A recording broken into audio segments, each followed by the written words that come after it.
ಹಸಿ ಕಸ ಒಣ ಕಸ ಬೇರೆ ಮಾಡೋದಾದ ರೂಲ್ಸ್ ಇದೆ. ಆ ರೂಲ್ಸ್ ಪ್ರಕಾರ ನಾವು ಪ್ರತಿಯೊಬ್ಬರಿಗೂ ಹೇಳ್ತೀವಿ.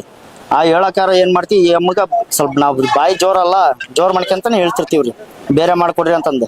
ಈ ಅಮ್ಮ ಅದನ್ನ ಏನ್ ಅಪಾರ್ಥ ಮಾಡ್ಕೊಂತ ಏನೋ ಗೊತ್ತಿಲ್ಲ, ನಮಗೆ ಬೈದಾರ ಅಂತಂದು ಹೇಳಿ ಅವ್ರ ಮನೆಯವರಿಗೆಲ್ಲ ಹೇಳಿ ಅವ್ರ ಮನೆಯವ್ರನ್ನ ಎಲ್ಲರನ್ನ ಕರ್ಸ್ಕೊಂಡು ನಮ್ಮನ್ನ ಅಲ್ಲೇ ಮಾಡಕ್ ಬಂದಿದ್ದಾರೆ. ಅಲ್ಲೇ ಮಾಡಿದಾರ್ರಿ.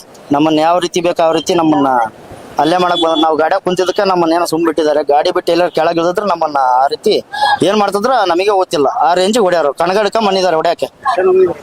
3 ಬಂದಿದ್ದಾರೆ ಅವ್ರ ಮನೆಯವ್ರೆ. ಮೂವರು ಬಂದು ನಮ್ಮನ್ನ ಅಲ್ಲೇ ಮಾಡಕ್ ಬಂದಿದ್ದಾರೆ. ಕಣಗಡ್ಕ ಬಂದ್ರೆ ನಾವು ಗಾಡಿ ಬಿಟ್ಟು ಇಳಿಲಿಲ್ಲ. ನಮ್ಮ ಹೆಲ್ಪರ್ ಒಬ್ರು ಮೇಲಿದ್ರು, ಅವರು ಸಮೇತನ ವಿಡಿಯೋ ಮಾಡಿದ್ದಾರೆ. ಅವ್ರು ಹೊಡ್ಯಾಕ್ ಬಂದಿರೋದನ್ನೆಲ್ಲ ವಿಡಿಯೋ ಮಾಡಿ ಇದು ಮಾಡಿದ್ದಾರೆ. ಅದಕ್ಕೆ ನಾವೆಲ್ಲ ಇನ್ಸ್ಪೆಕ್ಟರ್ನೆಲ್ಲ ಕರ್ಸ್ಕೊಂಡು ಕಂಪ್ಲೇಂಟ್ ಕೊಡಕ್ ಬಂದಿದ್ದೀವಿ ನೋಡ್ರಿ. ಸ್ಟೇಷನ್ ಕೊಟ್ಟಿದ್ದೀವ್ರಿ ಕಂಪ್ಲೇಂಟ್. ಏನಿಲ್ಲ, ಕೇಸ್ ಆಗ್ಬೇಕು ಅವ್ರ ಮೇಲೆ. ಪ್ರತಿಯೊಬ್ಬರಿಗೆ ಹಿಂಗ ಆಕೈತಿ ವಾರ್ಡ್ಗಳಿಗೆ. ಇದೇ ತರ ಫಸ್ಟಿಗೆಲ್ಲ ಅಲ್ಲೇ ಮಾಡಿದ್ದಾರೆ, ಅದನ್ನ ಅಲ್ಲೆಲ್ಲೇ ಬಗೆಹರಿಸಿದ್ವಿ. ಇದೀಗ ದೊಡ್ಡದಾಗ ಆಗೈತೆ ಅಂತಂದ್ರೆ ಮತ್ತೆ ಇದನ್ನ ಕೇಸ್ ಮಾಡ್ಲೇಬೇಕು ನಾವು. ಹಂಗಾಗಿ ಕೇಸ್ ಮಾಡೋದಕ್ಕೆ ಬಂದಿದ್ದೀವ್ರಿ.